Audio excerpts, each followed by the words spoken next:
know, what is primal psychotherapy and how did I find out about it? Primal therapy, I found out because as a teenager I liked listening to Tears for Fears. And I did research on what a primal scream is because a lot of their songs reference it. And I also just did research on them and like how they based on it. I really liked a song called Watch Me Bleed by Tears for Fears. And I know that their song Shout has like the primal scream in it, but anyhow, like, you know, and the Hurting, the song The Hurting, I believe, like, is also what made me look into it. You know, feel the pain, feel the sorrow. And I fell in love with therapy. I wanted to go there as a minor, you know, but obviously I would be unable to go. And they help people process a lot of trauma, which I like, you know.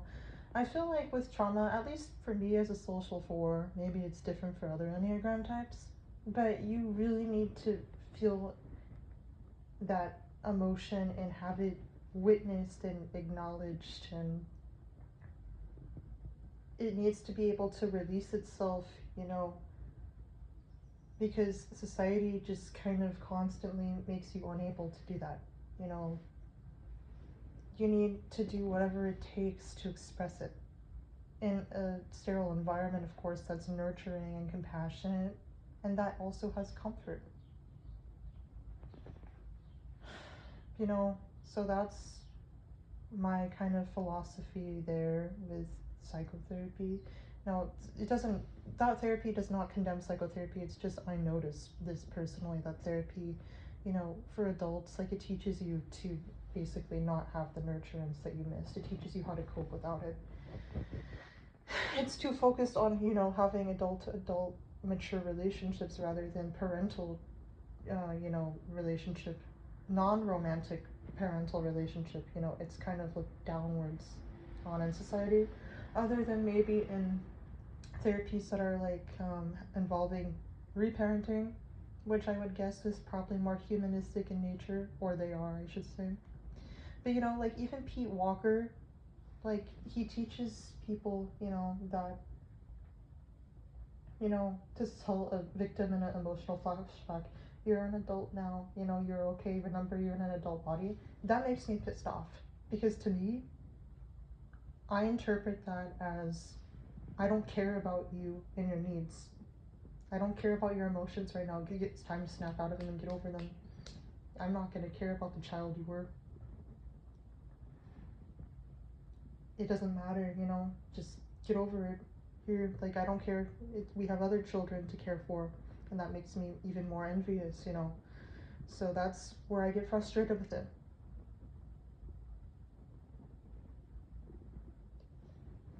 I'm very open to having therapy. It's the matter of having a therapy for me that is accessible and where people are informed enough on autism and trauma. You know, I need that, you know, put me in a fucking therapy that's designed around Pete Walker's psychotherapy, and you'll have me always reactive and pissed off and demotivated to do therapy. You know, like, I was diagnosed with borderline personality disorder when I was 17. And, you know, there are aspects of that that fit me, especially with sensitivity to invalidation. By the way, borderline personality disorder corresponds to the Naranjo social 4. You know, some people, you know, tie it to, you know, Enneagram 6, and I can see why, but fundamentally I do see it as actually a image frustration disorder, because it has to do with invalidation setting you off, and that has to do with your sense of worth. And, you know, the whole splitting in borderline is, you know, frustration-ish triad. I don't necessarily really split on people, I would say. I do on my father, but that's really it. So maybe I have kind of an incomplete expression of BPD. And, you know, they treat BPD with dialectical behavioral therapy. Now, what I don't like about dialectical behavioral is the same concept. It doesn't give you that nurturance, you know, it's giving you skills training so you cope with it as an adult. It teaches you how to, you know, grow into the adult without ever having that experience. I'm trying to avoid having that gaping hole in my heart. Avoid, sure. CPTSD-ish avoidance, my nervous system trying to survive and preserve itself. But,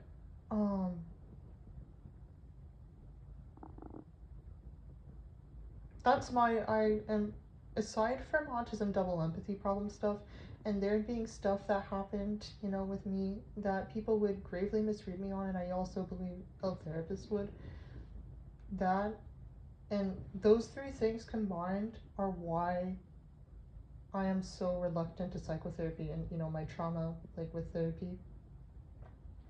But honestly, the biggest one, well, the autism double empathy one is pretty big because I can't even tell a therapist my full background, you know, without that not interfering with it. But a really fucking big one is that I really don't want to just be trained to be, you know, a functional adult to just skip over my misneeds and just move on from there. No, I want the experience. I am very, very, very much living right now to have that, and I really like that FS92 gives me some of that, but he's not here in person. You know, I do believe that if he was here in person, it would help me a lot. You know, it could give me physical contact and stuff that I need, and be able to help design my life around that, you know, because right now I don't have it. But, and he could, like, manage it all for me, but he's not here, so, you know, I would be open to therapy, but it has to be around the philosophy that I have, or else I'm unopen to being in therapy. And obviously, there has to be enough understanding with the autism double empathy problem stuff.